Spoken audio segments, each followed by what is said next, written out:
how much would you take per hour to be in pain for this many hours a day?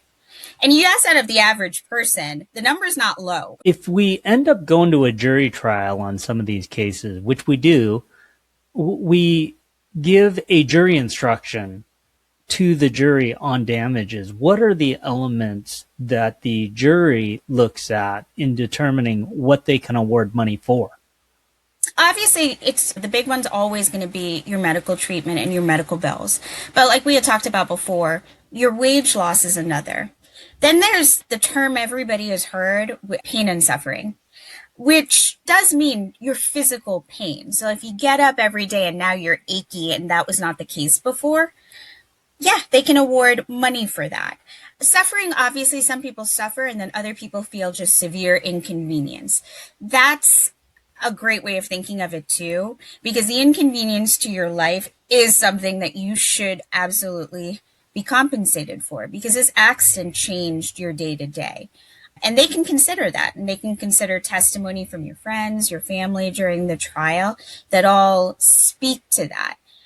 And that's good too, because a lot of times, especially from the defense perspective and the insurance company's perspective, our clients, people who've been in accidents, are numbers on a page. That's why I don't like that multiplier, that 3 times your medical specials or 2 times your medical specials. It doesn't really individualize the claim, because like I said, 2 people can have the same amount of medical bills and they're completely different cases.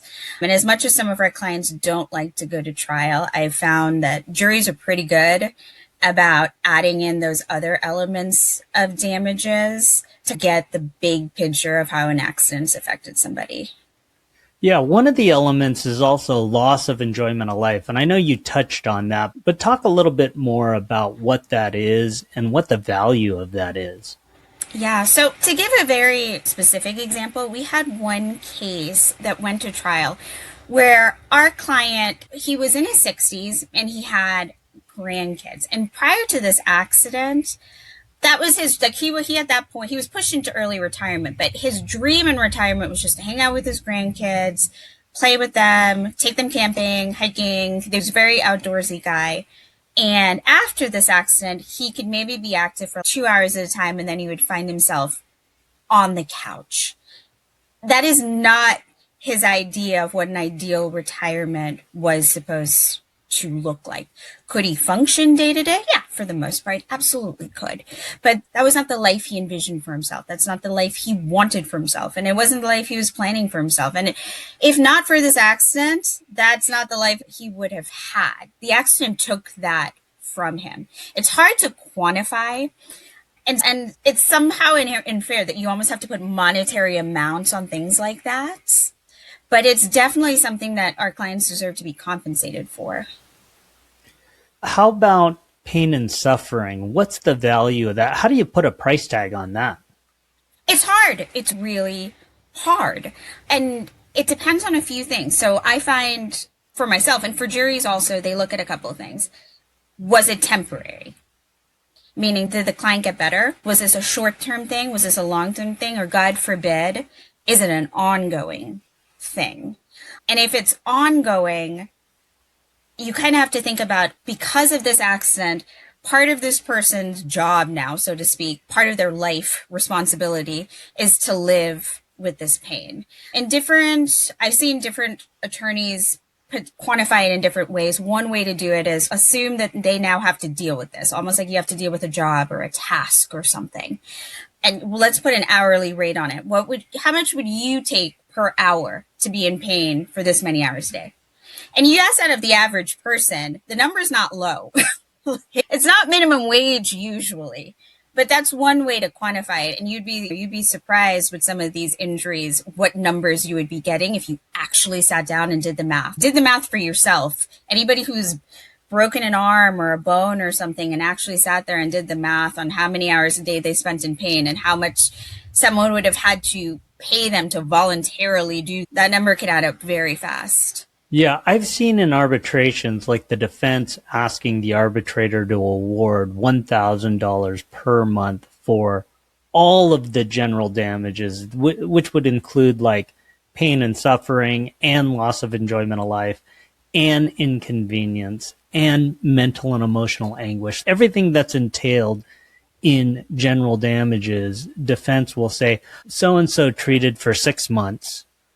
Let's give them $6,000 in general damages for $1,000 per month.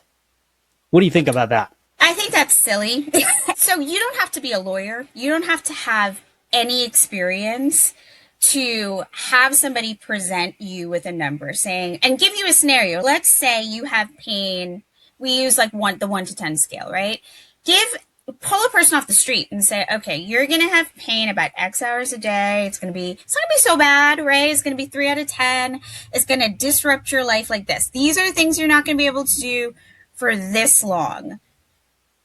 There's an instinctive number that most people, like you would offer most people, and be like, no, that's not worth it. I think most people, if you pull them off the street, would say that's a lot of inconvenience, that's a lot of pain, that's a lot of disruption for just $1,000 a month for 6 months, $6,000 for all of that. No, thank you. Yeah. Let's talk a little bit about whether or not the character of the person or how the plaintiff would present. How much does that matter?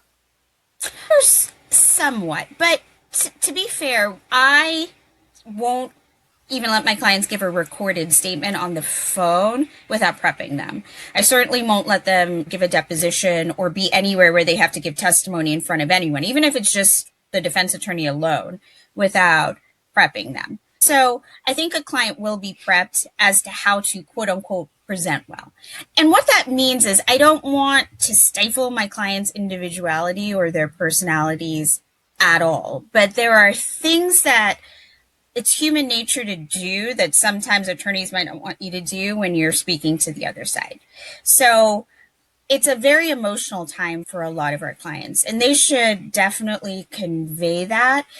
But we want them to do it in a certain type of way. We want them to really get across to the other side how this accident has affected them in a way that the other side, A, not only recognizes it themselves, but B, gets worried. If a jury sees this kind of testimony, we're in trouble. But more important, they're going to believe this person.